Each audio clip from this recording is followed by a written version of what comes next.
La première tasse actu de la journée.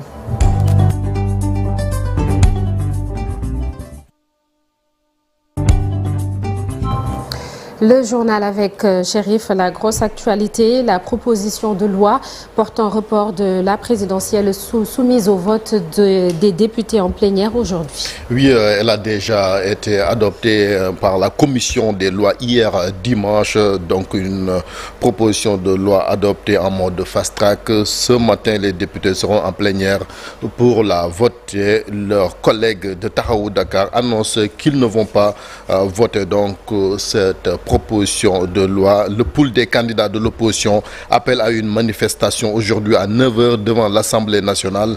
Thierno Alassane Sall, pour sa part, estime qu'ils seront devant l'Assemblée nationale pour faire face aux députés de la nouvelle coalition Benno Bokk Yakaar Wallu Sénégal. Pendant ce temps, les députés de l'autre groupe parlementaire Yewwi Askan Wi disent niet au report de l'élection présidentielle. Ils ont fait face à la presse hier. Un des leurs, Ahmed Aïdara, que nous écoutons au micro de Pape Farah Gningue. Le mandat qui devait se terminer au 2 avril 2024 sera prorogé de minimum de 6 mois, alors qu'on entend également des fake news ou true news qu'ils veulent obtenir 2 ans de report. Le peuple doit savoir que le groupe parlementaire Yewwi Askan Wi va déposer demain au niveau du Conseil constitutionnel un recours contre la résolution mettant en place la commission d'enquête parlementaire. Et les arguments ont été bien développés dans le recours qui sera déposé demain. Nous attendons également la promulgation, il faut qu'on informe tout le monde, la promulgation de cette présente loi sur le report de l'élection pour l'attaquer au niveau du Conseil constitutionnel. Mais, vous avez entendu hier le président de la République invoquer un décret portant retrait. Donc il a retiré le décret de convocation du corps électoral. Ce décret-là qu'il a invoqué, nous attendons juste d'en avoir une bonne information, donc qu'elle soit publiée, qu'elle soit rendue publique pour l'attaquer également au niveau en référé, pour dire qu'il ne respecte pas les conditions parce qu'elle viole, ce décret-là viole les règles, les lois de la Constitution. Disons au peuple, vous êtes le souverain. On ne peut pas aller plus loin que ce que nous avons dit que nous allons faire. Mais si vous nous appelez à autre chose, nous serons avec le peuple parce que nous sommes simplement des individualités du peuple. Et la somme des individualités fait le peuple. Nous sommes prêts à faire corps avec le peuple.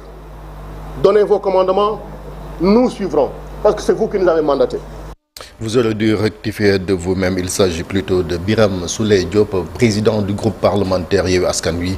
Ahmed Aïdara, nous l'écouterons dans le journal Wolof Naata. Et parlant de ce climat de contestation, Anta Babacar Ngom et Aminata Touré libérés après une garde à vue à la brigade de la Foire. Le candidat professeur Daouda Ndiaye, quant à lui, a été hospitalisé. Oui, les 2 dames ont été interpellées hier près du cimetière Saint-Lazare de Béthanie, comme vous le suivez sur ces images. Anta Babacar Ngom, candidate, a été libérée après cette garde à vue à la brigade de la Foire, tout comme l'ancienne première ministre Aminata Touré. Quant au professeur Daouda Ndiaye, il se retrouve dans son lit d'hôpital. L'image qu'il a postée sur sa page Facebook, la voici. Il dit donc et accuse le président Macky Sall qui sera responsable de tout ce qui lui arrivera. J'ajoute donc toujours que sa vie est entre les mains du professeur Daouda Ndiaye, qui est donc la image qu'il a postée sur sa page Facebook. Un peu plus tôt, il a fait une déclaration disant donc être victime d'une entorse au bras. Nous l'écoutons au micro de Habib Faye. Oui, j'ai été brutalisé et attaqué, je l'ai dit. J'ai été gazé et j'ai été attaqué par une vingtaine de gendarmes qui ont essayé de casser mon poignet droit. Une vingtaine de gendarmes, comment une vingtaine peut attaquer un individu non armé? De surcroît, un candidat à l'élection présidentielle. Si ce n'était mes membres, mes militants, eux aussi une dizaine, vingtaine, aujourd'hui peut-être que je ne suis plus de ce monde-là.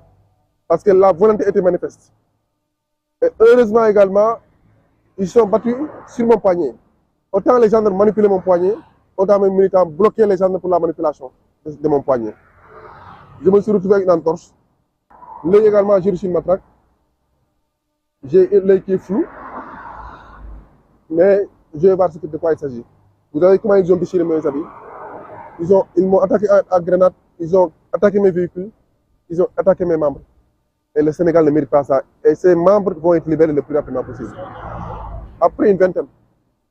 Je ne le connais pas, mais je sais qu'on m'a dit qu'il y a une vingtaine qui ont été arrêtés à la gendarmerie. Et puis, Chérif, une autorité religieuse, l'archevêque de Dakar, demande le respect du calendrier électoral. Oui, Monseigneur Benjamin Ndiaye qui s'oppose à cette idée du président de la République de reporter l'élection présidentielle. Selon le chef de l'Église catholique sénégalaise, ceci pourrait être une source de tension au pays. Il s'est exprimé lors d'une messe dans le département de Mbour. Nous l'écoutons au micro de nos correspondants sur place, Ndaï Mati Dieng et Mamadou Gueye. Je partage avec mes concitoyens et je suis même, sans doute comme beaucoup d'autres, dérouté par ce qui se passe. Il est important que nous cherchions à vivre la cohésion nationale. Il faut que les institutions soient respectables et respectées dans leur mission pour que nous puissions avancer ensemble. Et cela suppose de ma part que nous tous, nous jouions le jeu du sentiment national. Il faut que les Sénégalais évitent la technique du contournement. Quand il y a eu un règlement, c'est pour qu'il soit suivi. Ce n'est pas pour qu'on passe à droite ou à gauche. Si on respecte le règlement, on peut avancer. J'aime bien rappeler aux Sénégalais que quand nous nous saluons, nous nous souhaitons constamment la paix. Mais cette paix-là, elle est à bâtir. Et ça passe par la vérité dans la parole et dans les gestes. Qu'est-ce que je peux dire, qu'est-ce que je peux faire aujourd'hui qui répondent aux droits et qui peut construire ma nation, ma société. Ça doit être notre préoccupation à nous tous et non pas des intérêts individuels. C'était un dimanche de tension à Dakar dans certains quartiers, manifestation donc à l'appel des candidats à l'élection présidentielle qui s'opposent à cette annulation. Ils se sont donc affrontés avec les forces de défense et de sécurité, notamment sur la VDN, vers la Liberté 6 et d'autres quartiers. Nous écoutons des réactions recueillies ici par Abib Faye. Nous avons pris le chemin de Saint-Lazare avec le président Khalifa, mais une fois au niveau de la boulangerie jaune, nous avons été gazés par les forces de l'ordre, qui n'ont même pas regardé que cette foule était majoritairement composée de femmes et de jeunes, ce qui fait que la foule a été dispersée par des grenades lacrymogènes. On a dénombré des dizaines de blessés, et certains de nos camarades sont présentement au niveau de l'hôpital CTO, d'autres dans d'autres établissements sanitaires, où ils sont en train d'être pris en charge par le personnel de santé. C'est le lieu de lancer un appel à toutes les forces vives de la nation, société civile comme opposition, à unir les forces pour faire face à ce coup d'État constitutionnel. Mais c'est de dire au président Macky Sall que ceux de notre génération ne vont pas accepter ce qui n'a pas été le cas avec les présidents antérieurs. Les militants de Taxawu Sénégal ont voulu tout simplement répondre présent à l'appel de la nation. C'est la raison pour laquelle ils devaient rallier la VDN et malheureusement ils se sont fait gazer par les forces de l'ordre, ce qui a occasionné des blessés. Donc nous en décomptons 6 grammes et la voiture de Khalifa Sall aussi a été attaquée par les forces de l'ordre.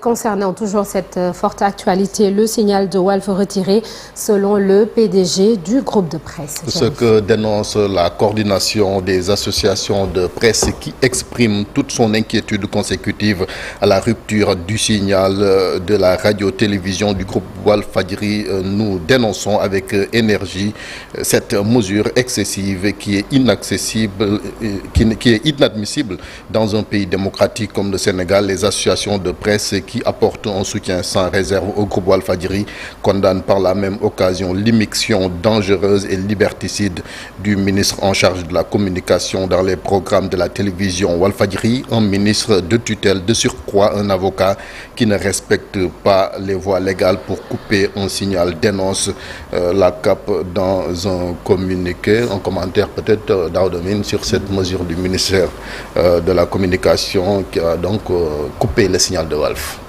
Bon, comme tout démocrate, avant même d'être journaliste, moi je condamne avec la dernière énergie cette coupure-là, ce retrait du signal de Walfadjri. Il faut le dire.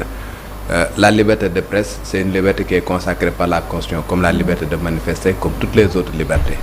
À partir de ce moment-là, se lever tout le temps pour retirer le signal d'une radio ou bien d'une télévision, ce n'est pas quelque chose qui n'est pas acceptable dans une démocratie. S'il y a des manquements par rapport au cahier de charge qui a été signé par le groupe Walfadjri, il y a des voies et moyens pour tout simplement les contraindre, les pousser à respecter cette réglementation-là. Mais se lever pour couper et retirer définitivement un signal, je pense que dans une démocratie, ce n'est pas acceptable. Merci beaucoup. Du retrait de la licence de Walf. Tout à fait. Parce que c'est ce qui est maintenant à l'ordre du jour. C'est ce que Cheikh Niass a annoncé. Le retrait de la licence. Pendant ce temps-là, la société de transport Dakar Dem Dikk garde ses bus au dépôt compte tenu des appels à la mobilisation. La société nationale de transport Dakar Dem Dikk, dans le souci d'assurer la sécurité de ses clients et préserver le patrimoine national, informe que le réseau de transport sera fortement perturbé ce lundi 5 février, a donc annoncé la société sur sa page Facebook. Autre communiqué, celui du syndicat des travailleurs de Sonatel, qui désapprouve toute idée de l'État du Sénégal qui ira dans le sens de couper ou de restreindre Internet. Le syndicat appelle les centrales syndicales, le patronat et les acteurs du monde de l'entreprise des télécommunications à dénoncer avec lui les coupures d'Internet qui, au-delà de restreindre le droit des citoyens, cause d'énormes désastres socio-économiques. Le syndicat qui exprime ses vives préoccupations et sa solidarité avec les populations sénégalaises. Il appelle à la préservation de notre idéal de démocratie, de respect des droits des citoyens et puis conséquence toujours de ces manifestations, l'annulation des matchs de la Ligue 1 de football qui était prévue ce lundi sur Nanata. Merci beaucoup Chérif. L'actualité nationale exclusivement dominée par la proposition de loi portant report de la présidentielle du 25 février 2024. On en reparle tout à l'heure dans l'actu commenté. Toujours dans la première partie de l'émission, en ces moments d'incertitude pour le Sénégal, on s'arrête ce matin sur une date ou une période qui avait entaché la République. Le 5 février 1971, le président français Georges Pompidou avait entamé une visite de 3 jours à Dakar. Un peu avant, des jeunes qui protestaient contre la politique française dans le pays avaient incendié le centre culturel français et visé le cortège présidentiel. Retour sur tout cela dans Un jour au Sénégal, un jour dans le monde. À retrouver également ce matin votre rubrique De quoi est-il le nom? L'histoire et la géographie d'un site touristique qui se trouve sur la Petite Côte dans le département de Mbour. Tout de suite, l'actualité internationale.